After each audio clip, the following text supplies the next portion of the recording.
As a nation, we can be very proud of the brave Irish men and women who joined the International Brigade in 1936.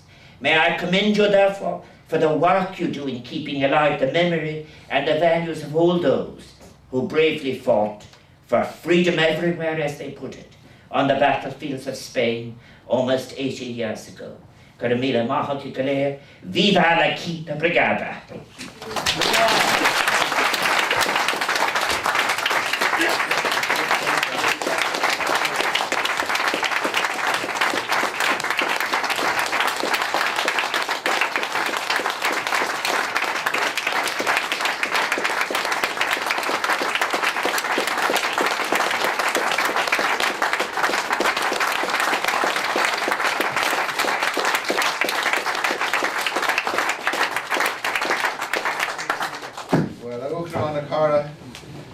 Mr. President, compañero presidente, we are inspired by your address today.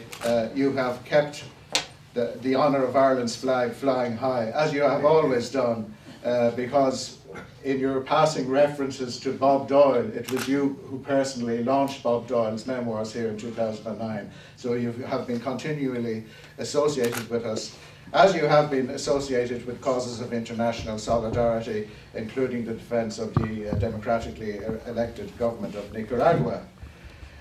Let us be clear, there was never an international brigade formed to overthrow General Franco. International Brigade was not there for regime change, it was there for regime defence, the defence of the elected government of the Spanish Republic.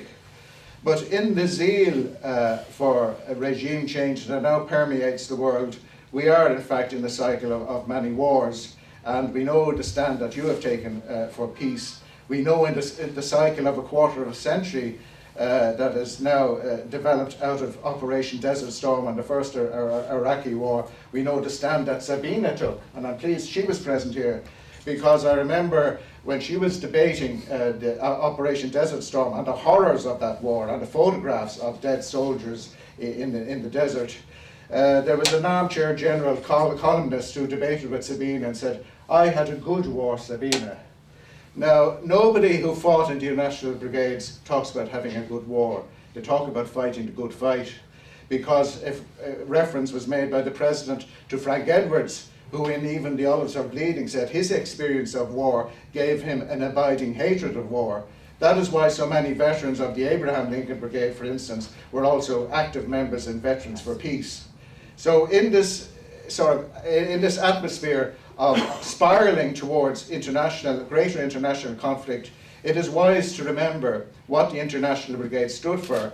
They were called premature anti-fascists precisely because they sought to prevent the Second World War by tackling the fascist assault on an elected democratic government. So, Mr. President, we are inspired and enhanced by your presence here and your address here today, and we just have a couple of, after I give a few small presentations to you to mark this occasion, there will be a short group photograph where we invite up to stand behind on the stage our other officers, Jim Jump, Secretary of the IBMT, Manuel Moreno, Treasurer, and regional representatives, Mary Greening from Wales, Dolores Long from Northwest England, Mike Arnott from Scotland, and Nancy Wallach, our fraternal delegate from the Abraham Lincoln Brigade. But in thanking you for your address to us today, here is a commemorative plate of the International Brigade Memorial Trust. And I'm sure you've read my father's book many times. We'll give you one more copy.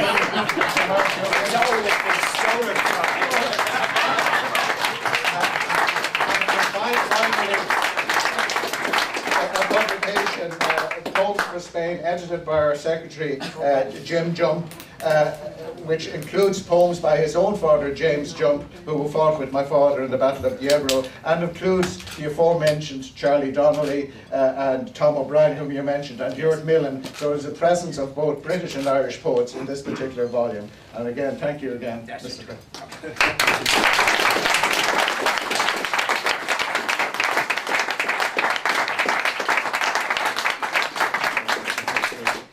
if the other people would, the President will mingle informally once we have this group photograph.